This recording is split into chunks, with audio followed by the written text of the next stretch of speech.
अस्सलाम वालेकुम। आप सियासत.पी के देख रहे हैं। जमाल अहमद आपके साथ हूँ। मेहर बानो कुरैशी साहिबा मेरे साथ मौजूद हैं। इंतखाबात लड़ रही थी मुल्तान से। मेहर साहिबा, नतीजा मिल चुका आपको?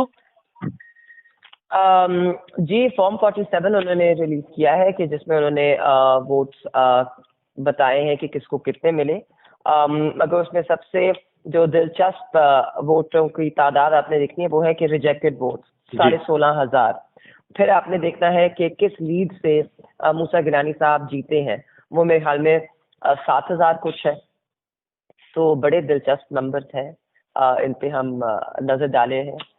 इनिशियली जब रिजल्ट आ रहा था, आप और गफ्फार डोगर साहब जो हैं वो मुकाबला जो है थे। गिलानी साहब बिल्कुल जो है वो तीसरे पर थे। अचानक बिल्कुल। से गिलानी साहब जो है वो लीड पर आ रहे हैं, तो आप अपना पुराना वोट जो था, जो कि बाई इलेक्शन में था 81,000 था गालिबन, उसको भी नहीं इंटैक्ट रख सके?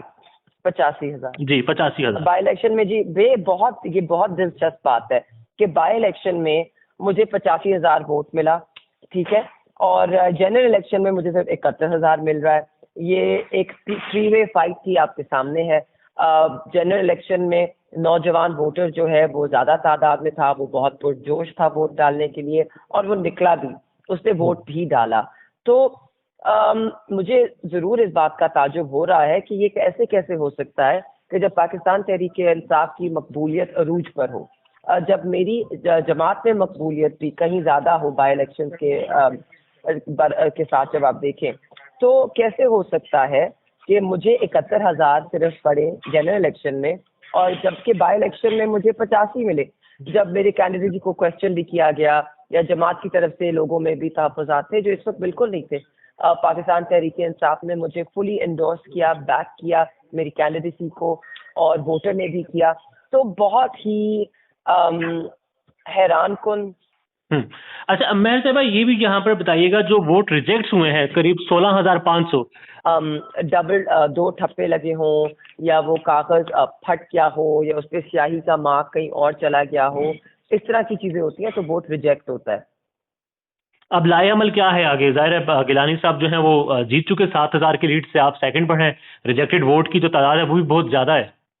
जी बिल्कुल, रिजेक्टेड वोट्स की तादाद जो है वो बहुत ज़्यादा है, और इसीलिए हम बिल्कुल अपील करेंगे, कानूनी कार्रवाई करेंगे। फॉर्म 45 के मुताबिक नतीजा आपके पास क्या आ रहा है? जी, फॉर्म 45 का मुकम्मल नतीजा हम कोलेट कर रहे हैं, मगर रात को जब तक हमने किया था, तो वो 150 पोलिंग स्टेशन का नतीजा हमने टैली किया था, और उसके अंदर जो कि 55% बनता है लगभग, उसके अंदर मेरी लीड 16,000 की थी। और ये फिर सुबह 8 बजे के बाद आप 7,000 की लीड से हार रही हैं, राइट? जी, जो बिल्कुल, अगर आप सिर्फ नंबर्स को देखें, अगर आप देखें कि ये जो 45% पोलिंग स्टेशन रह गए थे, वो लगभग 130 पोलिंग स्टेशन बनते होंगे। 130 पोलिंग स्टेशन में ऑन एवरेज, अगर आप मुझे कह रहे हैं कि 4,500 वोट है हर स्टेशन पे, तो ये ताजुब की बात होगी ना, क्योंकि इस गैप को तभी क्लोज किया जा सकता है जब हर पोलिंग स्टेशन से 5,000 वोट पड़ा हो, और उसमें से मुझे एक भी वोट ना पड़ा हो, और सारे वोट मूसा गिलानी साहब को पड़े। मैं साहिबा, आपके भाई जो हैं वो 1 लाख से जायद वोट लेकर जीत चुके हैं। जैन कुरैशी अपना हल्का वो जीत चुके हैं। अब वहां पर उनका वोटर ज्यादा निकला है?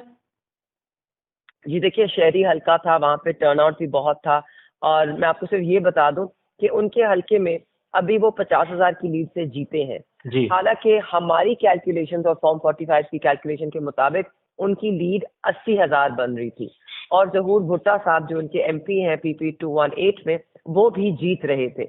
मगर जब रिजल्ट अनाउंस हुआ है, जैन बेशक जीता है मगर सिर्फ 50,000 की लीड से, और जहूर भुट्टा साहब जो है, उनका अब पता नहीं अब नोटिफिकेशन हो गया है कि नहीं हुआ, फॉर्म 47 रिलीज हुआ है कि नहीं, मगर जहूर भुट्टा साहब हार गए हैं, और सलमान नईम साहब को एडजस्ट करके जिता दिया गया है।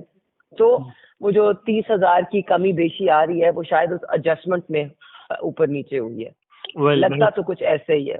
वेल, थैंक यू मेहर साहिबा। पाकिस्तान में इस वक्त सबसे बड़ा मसला बोलने का है। पाकिस्तान में बोलने नहीं दिया जाता, जुबानें खींच ली जाती हैं, डर है, खौफ है, टेरर है। पाकिस्तान का मीडिया मुकम्मल तौर पर कंट्रोल्ड है, वेल मैनेज्ड है, एक मैसिव सेंसरशिप है। इसी तरह का दबाव पाकिस्तान में सियासत.पी भी फेस कर रहा है, जिसे पाकिस्तान भर में गुज़श्ता कई महीनों से मावरा आइन, मावरा कवानीन मुकम्मल तौर पर बंद कर दिया गया है, मुकम्मल तौर पर बैन कर दिया गया है। सियासत.पी की नशरियात को लिमिटेड करके पाकिस्तान में छोड़ दिया गया है। तमाम तर कानूनी मुआवजे के ऊपर आवाज उठाई गई, दस्तक दी गई, लेकिन हर तरफ से खामोशी है, सन्नाटा है, कहीं पर कोई सुनवाई नहीं है, कोई सुनने को तैयार नहीं है। लेकिन इसका हल क्या है? क्या खामोश हो जाएं? क्या सवाल ना करें? क्या मालूमात आप तक ना पहुंचाएं? क्या इंफॉर्मेशन आप तक ना पहुंचाएं? मालूमात भी पहुंचेगी, इंफॉर्मेशन भी पहुंचेगी, सवालात भी उठेंगे, लेकिन अब आपने रोल प्ले करना है, आपने अपना किरदार अदा करना है। और छोटा सा एक प्रोसीजर है, प्रोसेस है, उसके बाद आप अपना किरदार अदा करें और हमारी मदद करें। पहले आपने यह करना है कि हमारे यूट्यूब चैनल को सब्सक्राइब करना है, उसके बाद ज्वाइन के बटन के ऊपर जाना है, क्लिक करके हमारा मेंबर बनना है। या फिर दूसरा ऑप्शन यह है कि आपने वीडियो की डिस्क्रिप्शन में जाना है, वहां पर पैट्रियन का लिंक मौजूद होगा, उस लिंक के ऊपर क्लिक करें और हमें सपोर्ट करें, हमारा हिस्सा बने, हमारी ताकत बने। ख्याल रखिएगा। अल्लाह हाफिज।